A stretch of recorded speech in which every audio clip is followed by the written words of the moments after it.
Comilla city কর্পোরেশনের নবনিযুক্ত প্রশাসক মোহাম্মদ শাহ আলম সাংবাদিকদের সঙ্গে মতবিনিময় করেছেন।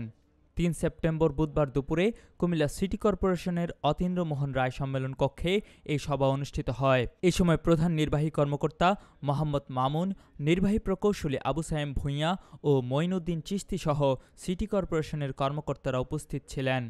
সভায় কুমিল্লা জেলার প্রিন্ট ও ইলেকট্রনিক মাধ্যমে কর্মরত সাংবাদিকরা অংশ নেন।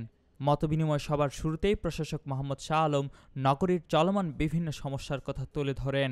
একই সঙ্গে তিনি সাংবাদিকদের কাছ থেকেও শহরের সমস্যাগুলো জানতে চান।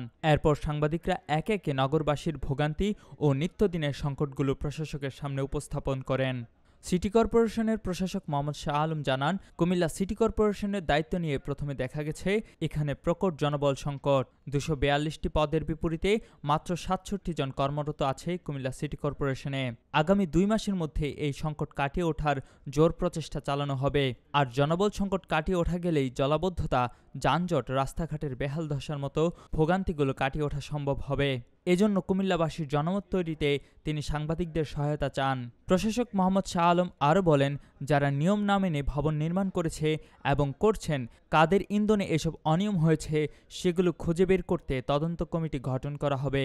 সর্বপ্রথম সাংবাদিক মহোদয়দের সঙ্গে আমরা আলোচনা করেছি, তাদের মতামত নিয়েছি।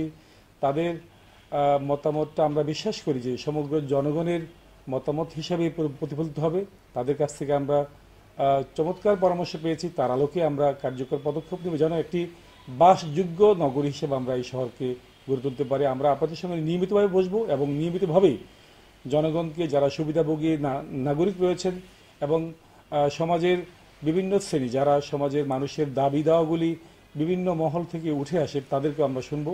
আমরা আশা করছি এই সামগ্রিক প্রচেষ্টার মধ্য দিয়ে, একটা কোঅর্ডিনেটেড এফোর্টের মধ্য দিয়ে আমরা একটা সুন্দর নগরী গড়ে তুলতে পারব। কুমিল্লার কাগজ, নিউজ ডেস্ক।